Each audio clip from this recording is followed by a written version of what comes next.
Hi, and welcome to Enchantment of Eternity's review of Better Call Saul, Season 1, Episode 3, Nacho. So this episode was really good. It got me really pumped. The thing I really liked about it was that it always went in a different direction than I expected. Whenever I felt this episode would go one way, it always went another. This was totally not what I was expecting. So I was thinking the other day about a common narrative device used in a lot of movies, particularly action-adventure movies, where there's a call to action, where the hero is called to go on an adventure, but he or she turns it down, and for a little while he or she refuses the call of action until they're finally convinced to take up the call and go on the adventure. Common examples of this would be in Star Wars, where Obi-Wan Kenobi entices Luke Skywalker to go on a mission with him to rescue Princess Leia, but Luke turns it down, choosing to stay with his uncle until he finds out that they're dead. Or in the movie Aliens, where Ripley refuses the mission to go back to the planet to rescue some colonists until nightmares finally change her mind and she decides to go. Or The Hobbit, where Bilbo initially rejects Gandalf's offer for an adventure and argues against him and the dwarves for a really long time until he finally changes his mind and goes on the adventure. This is a common device used in a lot of movies and stories of any medium.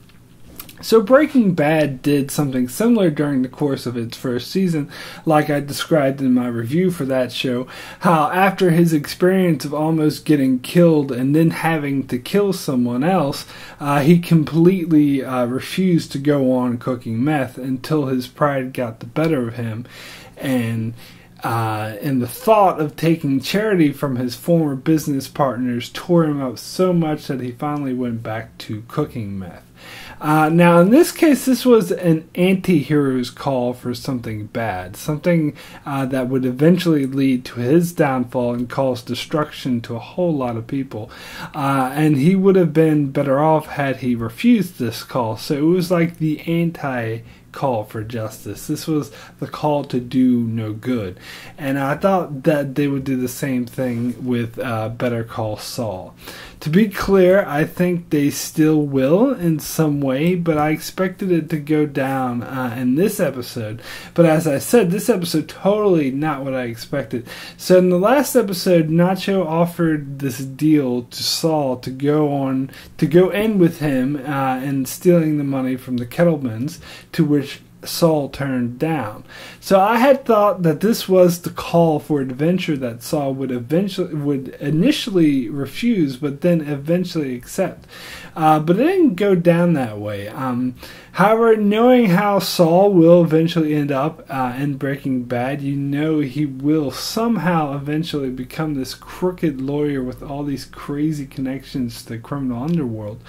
So obviously he will eventually take the call to action at some point, but it could be more gradual and take a long time to do, because as we see Saul in this episode, he's totally not ready yet. It was funny though, seeing him wrestle with his conscience and warn the Kettlemans.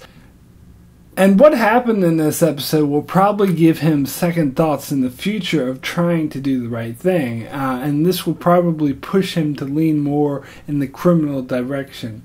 I still don't know if he'll end up working for Nacho or not, but I know in some way he'll be dragged under. And Saul himself, totally different than what he was in Breaking Bad. He has a long way to go before he becomes the Saul we're familiar with, because you see when he talks to Nacho in the holding cell, he really doesn't know what the hell he's doing. He's nervous, he's fumbling around, and eventually says some idiotic things.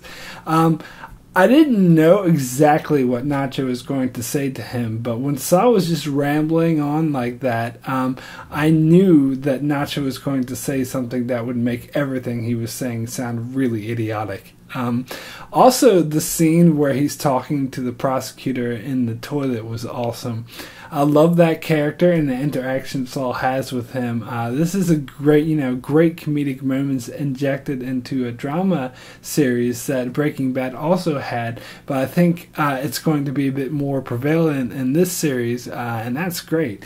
Plus, I think this scene shows that Saul is going to get fed up with just being a defense attorney and will lead him eventually to become the criminal lawyer we know from Breaking Bad. And I also have to talk about Mike for a moment here. I wasn't sure if he was a PI at this point in time, or if he had connections to the criminal underworld at this stage, but this episode made it pretty clear that he didn't. So, like Saul, he too has a long way to go to get to the point that he was in Breaking Bad. Since we know he's going to be a series regular, I wonder if how he gets started will be connected with how Saul gets started. It would be, probably be pretty safe to assume. But yeah, the whole scene with Mike was awesome too, how he was actually smarter than the cops and figured the whole thing out. I think Saul might try to use him again. Maybe he even takes him on as a PI. Maybe. But yeah, as soon as they mentioned that Nacho didn't kidnap the Kettlemans, I was like, oh, they did it themselves. In fact, when Saul was in their house with the cops and looking at things, I was like yelling at the screen, they did it themselves! Come on, put it together! Which he eventually did. And I didn't think that was bad. I think it made sense that it would take him a bit longer to piece it all together, but it was really great when he finally did. And when he was confronted them at the end and the money spilled out of the bag, that was just so awesome. I really want to find out what happens next. I'm dying to see the next episode now. So my rating for Nacho is a 10, the best. I absolutely loved this episode from start to finish, to the great opening scene that shows Saul's brother getting him out of legal trouble, to show that he actually had a shady past, to where the episode keeps going in a totally different direction than what you expect. Whenever you think they're going to zig, they zag, and that awesome scene with Mike, or the one where he's by the phone, it was all amazing. I cannot wait for next week's episode. I'm certain now that this show is going to be just as amazing as Breaking Bad was. So that's it for my review of Better Call Saul Season 1, Episode 3, Nacho.